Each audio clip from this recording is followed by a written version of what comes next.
Alright, back with chapter 13. It says this: the judgment of Babylon. This, of course, this is about whenever Israel's in sin, they're constantly in sin, rejecting God and all, and then God allows Babylon to invade Israel. It takes them back to Babylon, and then Israel lives there for a very long time, and then when that time's up, God destroys Babylon by sending in the Medes and Persians, which is Iran today. They invade Babylon, which is Iraq today, and invade them, destroy Babylon, and then free Israel and send them back to the land of Israel so they can rebuild their nation and then rebuild the second temple. So it says the judgment of Babylon. It says the oracle concerning Babylon, which Isaiah the son of Amoz saw. On a bare hill raise a signal, cry aloud to them, wave the hand for them to enter the gates of the nobles. I myself have commanded my consecrated ones, and have summoned my mighty men to execute my anger, my proudly exalting ones. The sound of a tumult is on the mountains, as of a great multitude.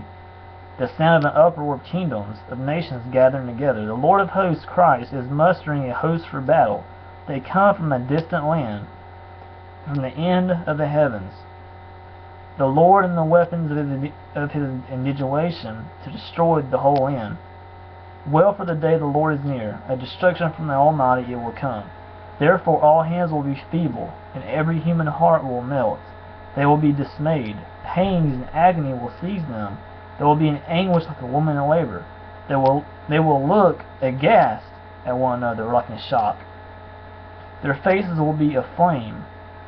Behold, the day of the Lord comes, cruel with wrath and fierce anger, to make the land a desolation, and to destroy its sinners from it. So God's proclaiming to destroy Babylon, to wipe them off the face of the earth. It is meant to make the land a desolation, to destroy sinners from it. For the stars of the heavens and their constellations will not give their light. So God's totally blocking out the light of the sky. The sun will be dark at its rising, and the moon will not shed its light. I will punish the world for its evil, and the wicked for their iniquity. I will put an end to the pomp of the arrogant, and lay low the pompous pride of the ruthless. I will make people more rare than fine gold, and mankind than the gold of Ophir. Therefore I will make the heavens tremble, and the earth will be shaken out of its place, at the wrath of the Lord of hosts, who is Christ, in the day of his fierce anger. And like a hunted gazelle, or like sheep with none to gather them, each will turn to his own people, and each will flee to his own land. Whoever is found will be thrust through, and whoever is caught will fall by the sword or be killed. Their infants will be dashed to pieces. Think about this. Christ, who's of course God, is even planning to kill the little babies of the Babylonians. So you won't hear that about Christ in church, because churches today they don't want you to know that. They don't want you. Of course, Christ is a loving God. We all know that. Christ is also a very jealous God, who's very wrathful, who gets ticked off at sin, who gets ticked off at people who don't repent. He will kill them. He will wipe out their nations if they do not repent. He will even kill their babies. Think about that. That's Christ you want here in church, because preachers today are too afraid to preach the truth of Christ. Christ is a loving God, yes, but he also does not put up with sin. He will destroy nations, destroy people, and even kill babies because of sin. That's God. That's Christ. Christ is God, and that's who he is. He does not put up with sin at all. It says, their infants will be dashed into pieces before their eyes. Their houses will be plundered, and their wives ravished. Behold, I am stirring up the Medes, which is Iran today, against them, who have no regard for silver and do not delight in gold. Their bows will slaughter the young men. They will have no mercy on the fruit of the womb. Their eyes will not pity children. And think about it, God is sending in the Medes, who is of course Iran. He's sending them into Babylon, or Iraq today, to wipe out this entire nation. The men, the women, even the children. He's calling to wipe them, off the face of the earth.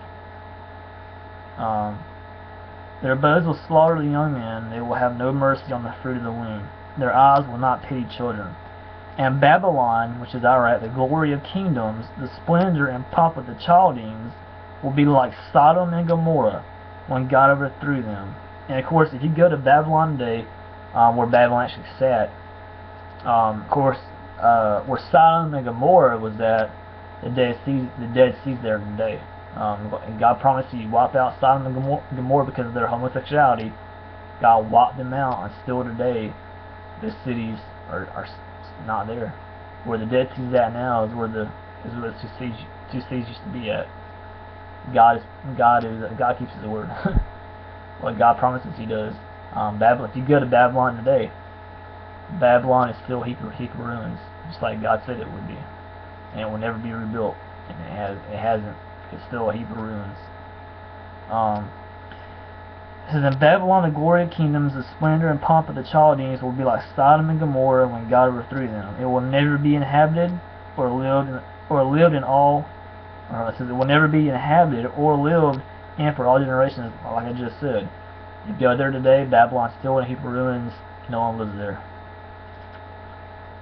No Arab will pitch his tent there. No shepherds will make their flocks lie down there. But wild animals will lie down there, and their houses will be full of howling creatures. Their ostriches will dwell, and their wild goats will dance. Hyenas will cry in its towers, and jackals in the pleasant palaces. Its time is close at hand, and its days will not be prolonged. Think about that. But God promised if He does. God promised He will destroy Babylon for attacking Israel. And God did. And God wiped them off the face of the earth.